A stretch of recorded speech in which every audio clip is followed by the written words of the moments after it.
Yeah. It's me, John Caparulo.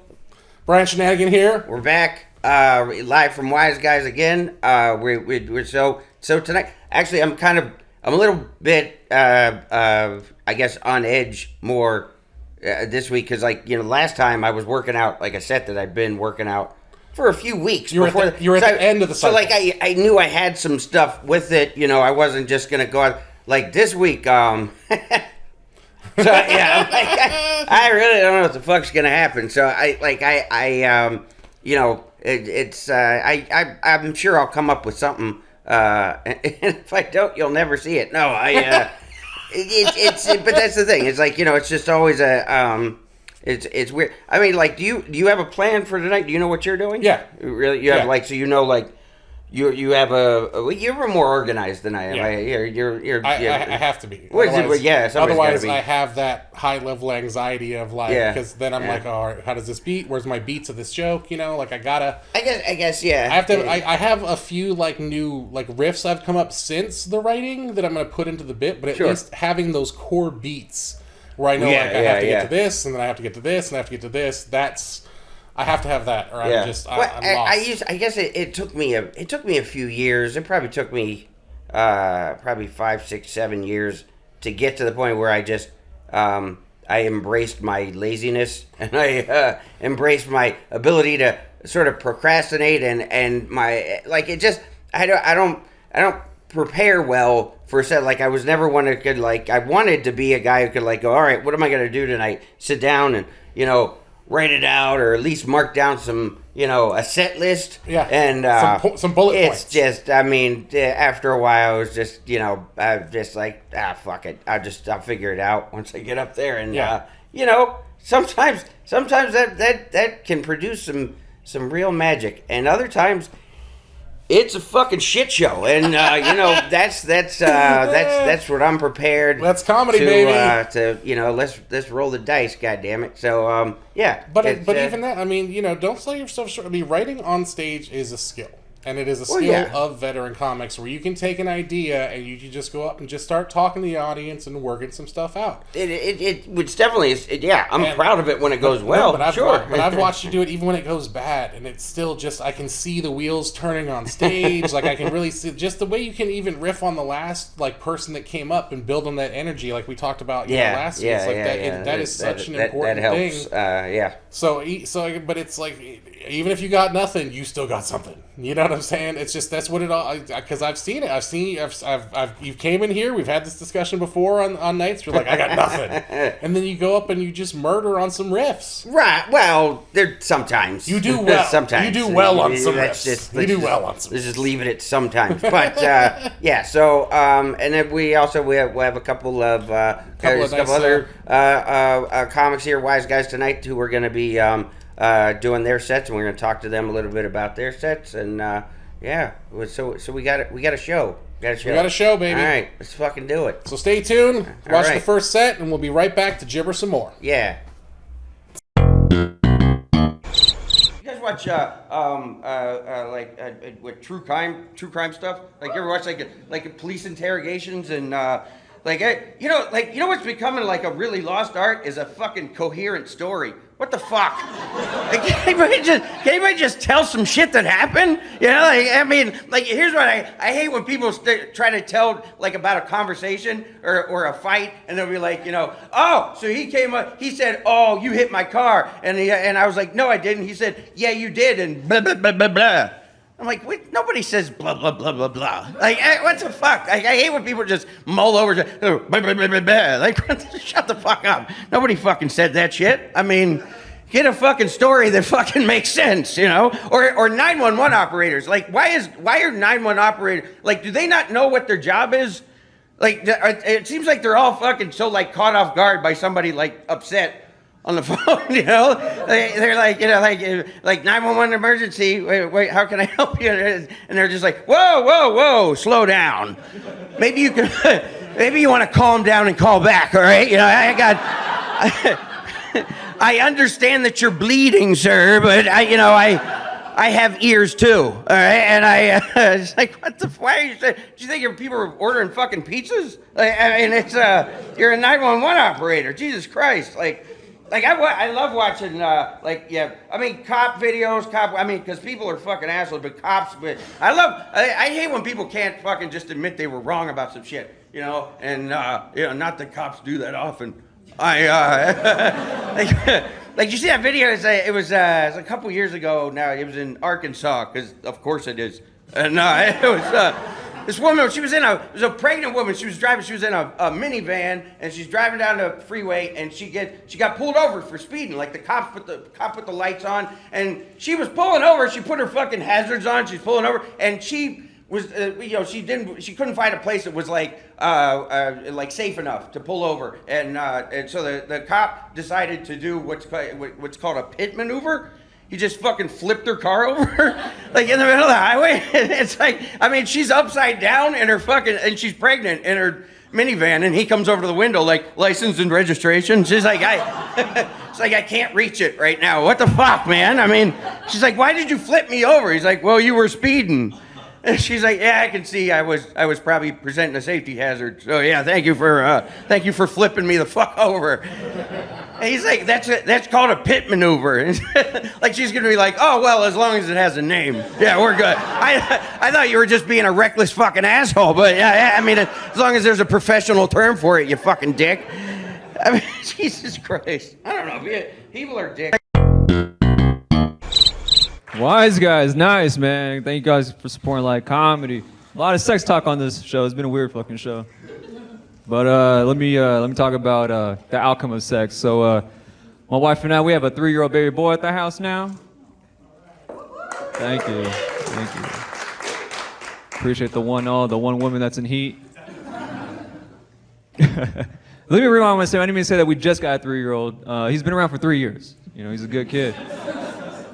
He's a pandemic baby, right? So we couldn't do none of our parenting classes in person for obvious reasons, right? So we had to do everything online, all on Zoom. Were we to express our concerns about our son to other first-time parents, nurses, and doctors. Our son's a horrible sleeper, does not know how to sleep well at all, and we expressed this. The nurse said, don't worry about it, guys, because babies that don't sleep well turn to become very intelligent babies. And immediately, another mother on that Zoom call goes, ah, shit. Because her baby sleeps all the time, you know what I'm saying? Like, all the time. For real, she was like passed out behind her during the meeting and everything. I was like, oh, that man is asleep. Now my wife, she sees it, she nudges me. She goes, oh my God, did you see that? Did you see that? That mother thinks she has a dumb baby. And immediately that Zoom conference call, it went quiet because our microphone was on. I had to jump in to save the day. I was like, oh shit guys, I apologize, I'm so sorry. Because see, when my wife was a baby, she slept all the time. She still sleeps a lot. Matter of fact, she might be in the back sleeping right now. All right, Sean, ready? Yeah. It's good set. It was I always hate when I see I know they have a system to keep. It's still technically what is it called, open mic night? Yeah, or is it still? It's a booked open mic, but anyway, yeah, it's a step above Tuesday. Yeah, it's a step above the bucket. It's like I hate when I see because obviously you're a guy you've done comedy a few years at least. How many years? About 6, yeah. Okay, yeah, so I hate when I see guys like you get the fucking shot clock buzzer. Oh, it's all good. Because it's like you had your last line in there. It's like and it's like, man, it sucks, man, because I think it stepped on a really good line, and I think it was your closing line. I thought it was good, but I thought it was a good set. And obviously your wife's here with you. You say you have a 3-year-old? Yeah, we have a 3-year-old. Now, say son.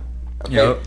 Has that because I have a 7-year-old, and has that do you feel like that's I guess expanded your comedy, sort of your I guess your well of material, your outlook? Oh, 100%, man, because it's all life experience, right? Yeah. And it's all relatable. I mean, people have kids or they know of kids, right? People have experience with kids, so yeah. Yeah, so like definitely comedy changed when he was born. Was it one of the first things you thought of when she told you that you guys were gonna have a baby? Oh yeah, I was like, oh, we got a limited content now. Like it's a wrap. Right. Like, I hated myself for that. Like, it was like, oh man, why is that the first thing I think of? Like, I know. Oh, I'm gonna have so many more jokes. yeah, and it's sad because I was like trying to like open Mikey like during like the labor and all that, and like I was tanking it with all these nurses and shit. And yeah, I bombed there too. Yeah, that's the hardest room, man. It's a tough crowd, man. It really is. Tough crowd. Yeah, they're really not is. they're not real receptive to crowd work at that point. No. Well, that's so it's I'm sorry, I lost my train of thought. No, I mean, it was a good bit, dude. I like that bit, and Thank you, bro. it's basically a clean bit. Yeah, But it's a good. I like because I always love shared experience bits, and like anything with kids and stuff is always good shared experience. But like it was also like your unique take on it. Right, and I thought it was really good because, like, appreciate that. Man, that whole Zoom that's timely. You know what I'm saying? You came in basically because it seems like the theme of most shows is sex. Yeah, in some way, one way or another. But it's you don't strike me as somebody who does a lot of dirty stuff. Or do you even swear? Or you were up there, I didn't even notice. I mean, today I didn't swear. I think maybe like one time towards the end I probably cussed. Is that something that's not even something you try to do, right? It's just, no, sometimes I do it clean, sometimes I do it dirty. It all depends on the vibe of the crowd. You know what I'm saying? But like doing 3 minutes, like you gotta shave it up and take out all the filler stuff. So yeah, of course. But, yeah, I try my best on that. Yeah. So when you were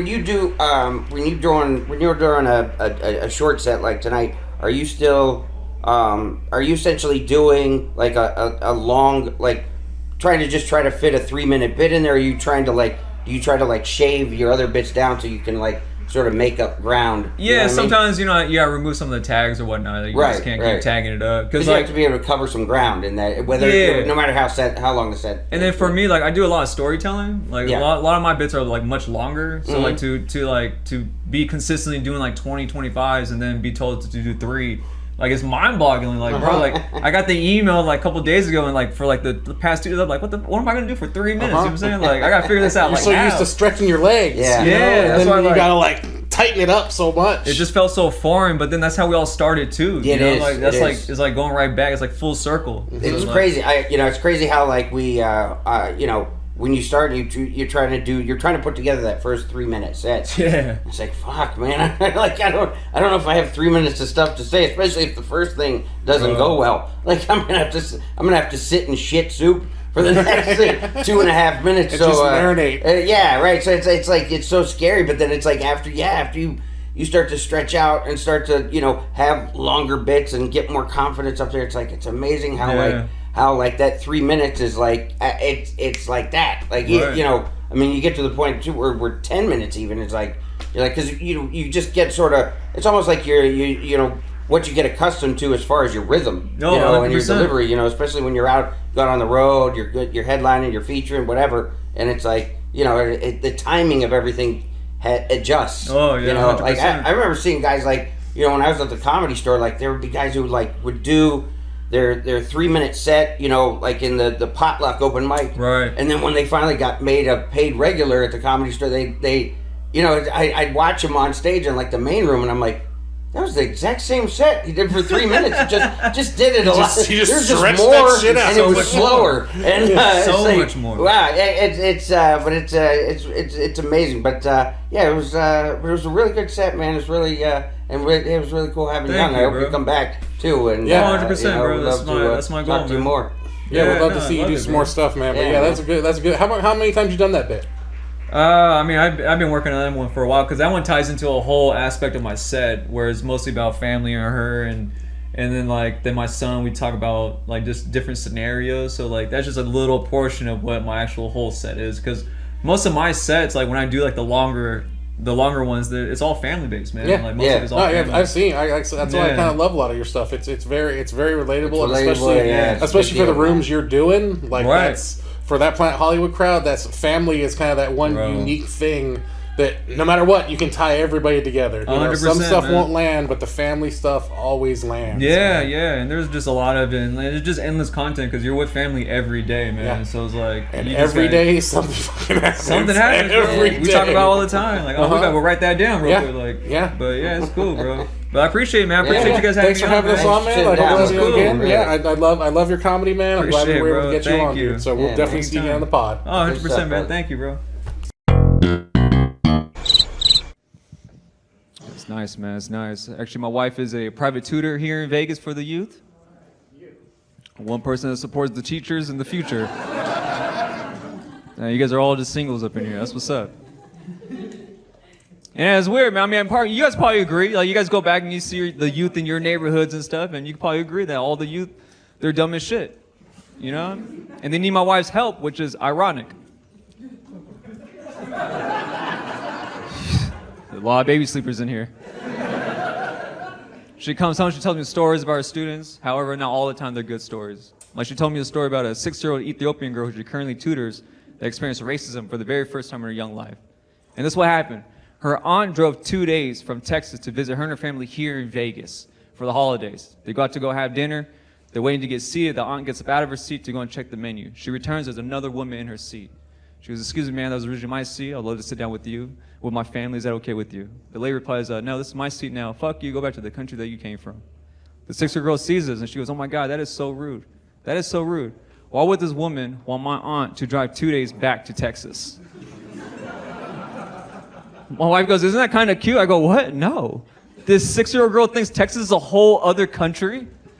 And to top it off, you fucking tutor her. Like, what are you teaching these kids, man? How to sleep?" Yo, man, my name is Sean. Thank you guys so much, man.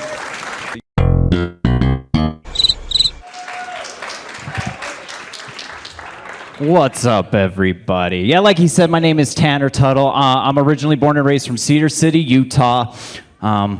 Appropriate response for that. No, fuck that little town. You're all right with that. No, like, you know, like when you first hear Utah, the first thing that comes to mind for everybody usually is Mormon, obviously. Like, I get it. Shit, Pornhub just did their year of review for 2022 where they put up a map of the United States and show what was the top search word for each state. Utah was Mormon. Like, what? They make their own porn now? Like, what's going on?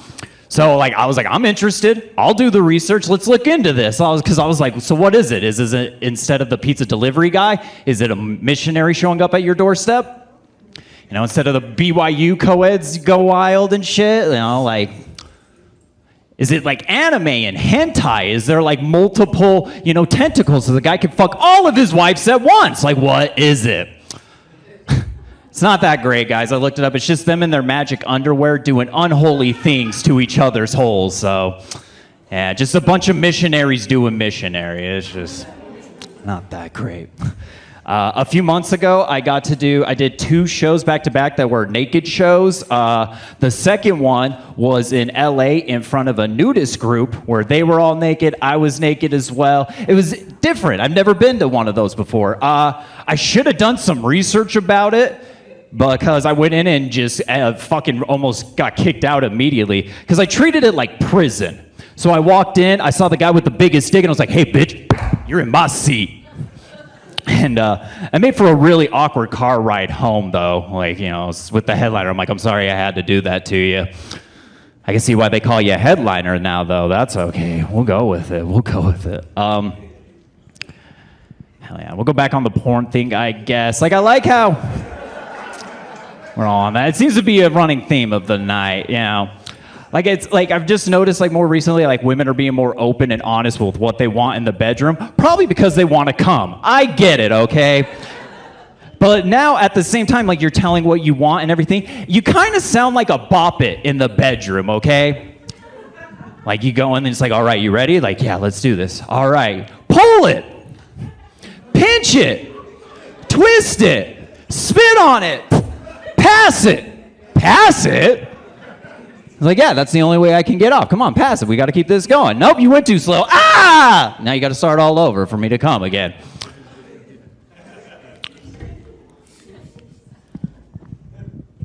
Guys, if you learned anything from my set,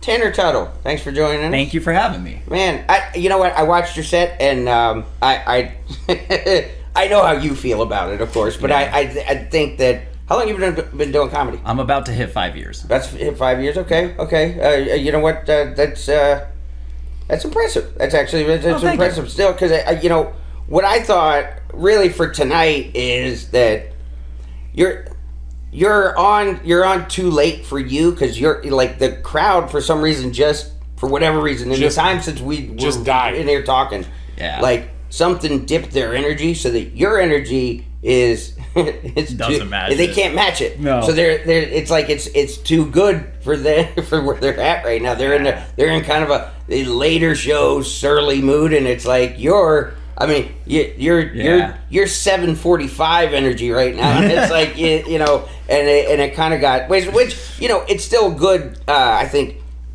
all in all, I think it's the type of thing that like I know from, you know, being at the Comedy Store and stuff like that. Yeah. I think you're the type of guy that Mitzi would have put up a lot at like midnight to make you go through that. Oh yeah. Over and over and over again yeah. to where, like, you know, you have this really good early in the night great energy, and you got these fucking just pissed off drunks there, and you got to deal with Like, them. save the Coke until after your set, Right, man. and so I thought it was great. I think okay. So the nude show. Yeah. Because I love the way he came with the dude and smacked him. I think like I think because I've been there before where it's like you almost like you kind of short armed that one. Because it was like, you know, like, because it's really good. It's very funny. Thank you. So I mean, to go in like prison, fucking just prison rules, the guy with find the biggest dick, just fucking smack him. Yeah. That's great. But so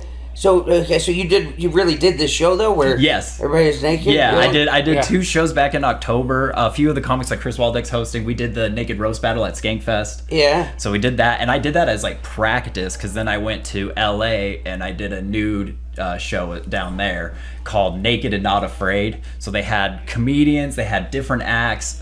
We all went up there nude. The crowd was nude, and we just performed. Is this fun?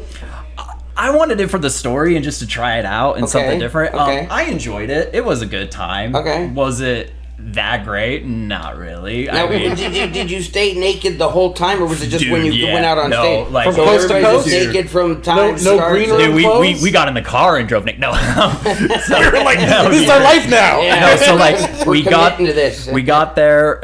We were there getting set up, and then like when everyone started showing up, and they're like, "All right, like we're getting ready to start," and it was like, "All right," and we all We still just got to kinda- cover all the seats. Yeah. So no, here's the thing. We had all metal chairs, and this was what I was saying, because I did not know etiquette. One of the other comics I went with was like, "Oh yeah, you should bring a towel. So like wherever you sit, you have your own little cushion." Right, and stuff. And I was right. like, dude, I had no idea. So he's like, "I have an extra one." So I was like, "Thank God." But I'm like, I don't even You care what don't- you use you that don't want it towel back, for. do you? Yeah. Oh man. So yeah, but so like it was just different, but like it was funny because they filmed it.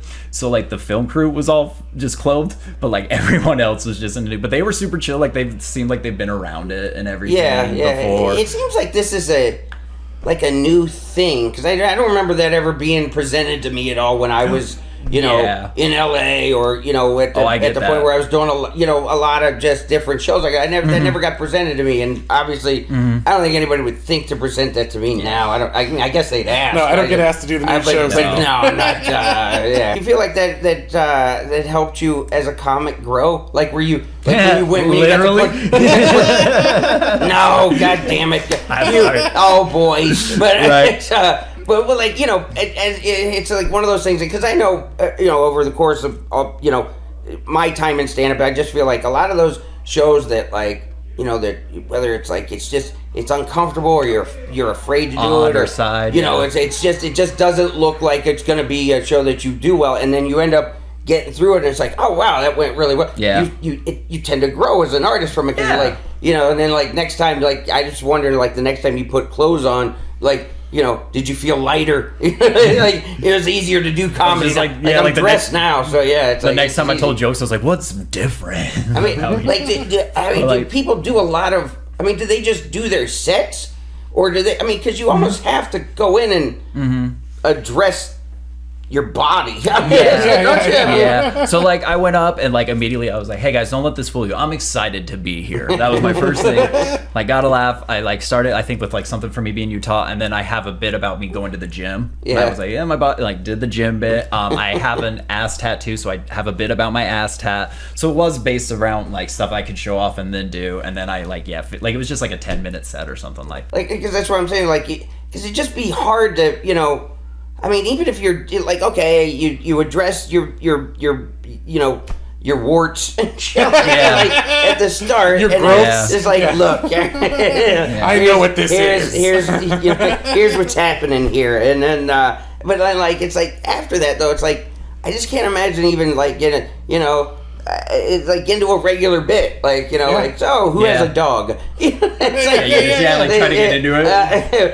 So I have a what's dog, in the and news today? usually he doesn't see me naked either. So it's like I couldn't like I don't think I would trust anybody with that. Like I want you all to fold your arms now in the crowd, like right? Yeah, exactly. I'd be the whole time, just lay crossing the whole time. Don't stay around for the meet and greet. See, I also I don't know if I could trust anybody booking me for that anyway. Like, 'cause, you show up naked and it's like, oh, you were kidding? Yeah. This is What the a prank. costume Got show, you, John. bro. God damn it. So yeah, I don't know if there had ever been a time, even when I was in shape, that I would have been okay with that. I don't think even then, like I don't think I just would have been okay with so here's my body, because I like the mystery of it, that I can just make fun of. I don't like it to just be on display for everybody. Right. Like this is why I'm funny. Because I know this is under my clothes, but that's cool, man. That's good. It's The worst part though was they made a few. They're like, "Hey, do you guys want to go up there and do like a little improv scene?" And I'm like, I'll play ball, dude. I was like, dude, that was the most embarrassing fucking thing of everything, was doing improv naked. I was like, I'm starting to think, what is there that you would say no to at this point? It's like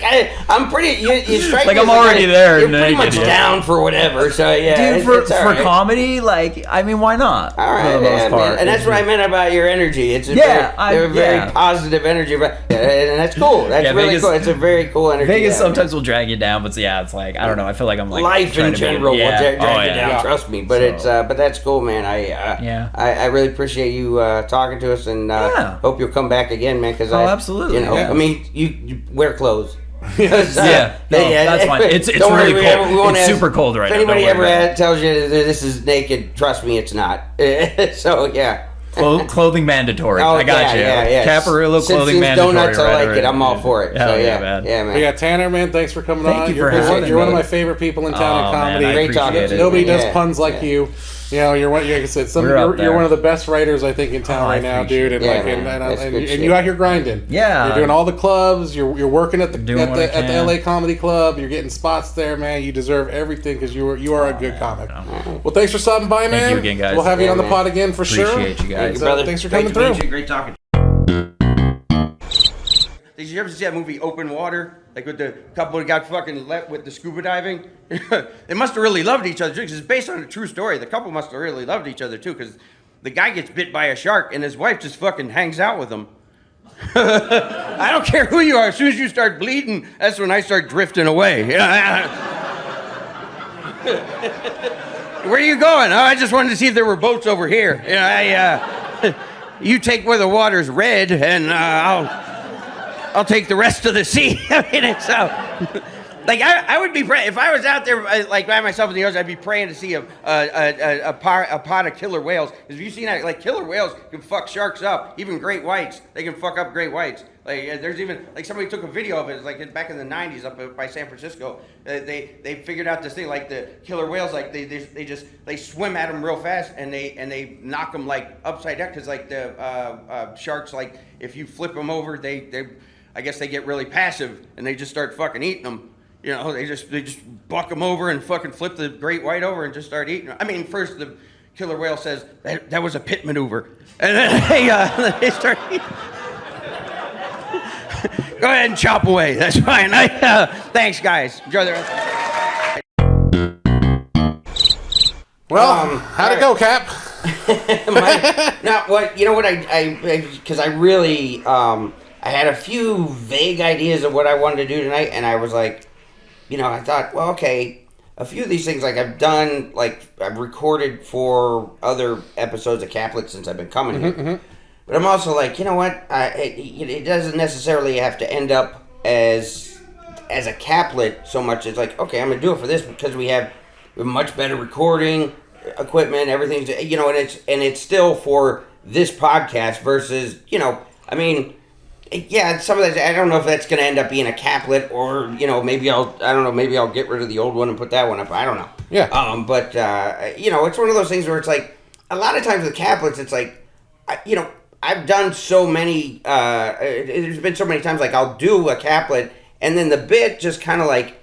Because it doesn't fit in maybe with my set that I do on the road. Your normal anywhere, stuff, yeah. Because it doesn't have a place in there. It's a one-off. Right, so then it ends up getting lost, because like I end up like, well, it just gets wasted or I don't do it. And I'm like, I'd rather, still try to, give those bits life, some of those things. Because, that particular one was one of the ones I remembered that I liked. It had a good... I thought I could do a pretty good tie-in with, with the whole fact that, Jamie and Madden are out of town and the cruise ship thing. And, so it was like a few new things I talked about with the fucking bearded dragon and stuff like that. And, it was, altogether, it was, it was a good crowd too. They were like, yep.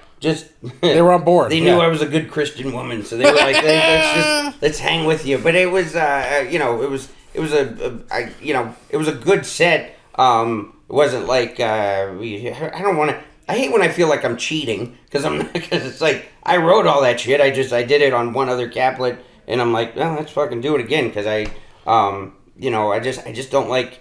I just don't like having to, kind of being a fart in the wind and just be like, oh, well, where did that go? Or I never did it again. So, yeah, it was altogether, it was decent. No, I thought it was my favorite was when you open up the bearded dragons thing and it's like a homeless guy pulling his pants down. I thought the Well of Assholes was good. That was good too. That was good too. I thought they were both good. And it is too. It fucking stinks. But when you said homeless man pulling his pants down, I got a smell. You know what I'm saying? Like it was like a visceral. Like I've smelled that. I've been close to that in these streets. That's what I was thinking when I watched Raiders of the Lost Ark too. It's like imagine the fucking stink that came out of that fucking pit. And why are those snakes still alive? But it's, altogether,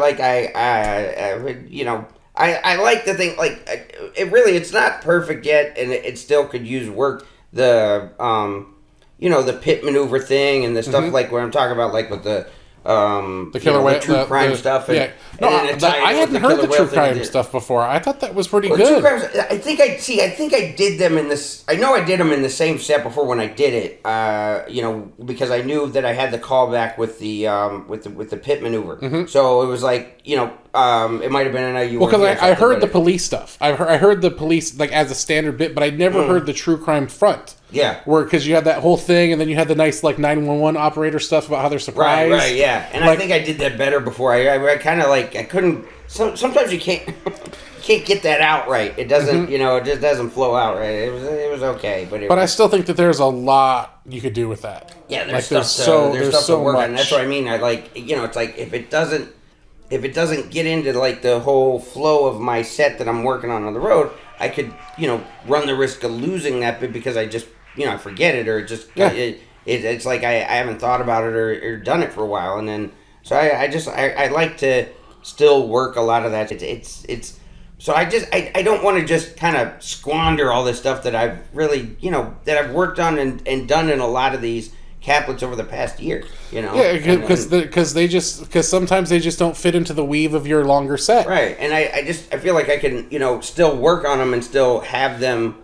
More or less keep them alive. Podcast, You know what I'm saying? And that's really it. And but not only keep them alive, but keep working them. Right. Till they Which is important because then they may fit somewhere else in your set further on. You know what I'm saying? Where they fit with a joke or whatever. Things will work its way. They work their way out of your set, and then it's funny because there are bits that have been there are bits like that I've done for, a long, like I worked for years or whatever. Like my last hour special that I did, I closed with a skydiving bit that I did. And I remember doing that bit on the road probably for 3 or 4 religiously, years. yeah. And it got to the point where I was so fucking sick of that bit.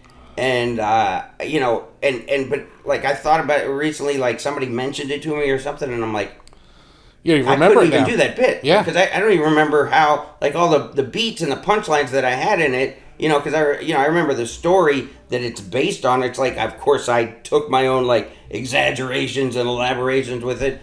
But it's like, man, for as many times as I did that, it, like, just the muscle memory goes away, and you're like, I couldn't do that. Or, like, people bring up some of my bit, like, a lot of people always bring up, like, my bit about the Loch Ness Monster shows and things like that. And it's like, man...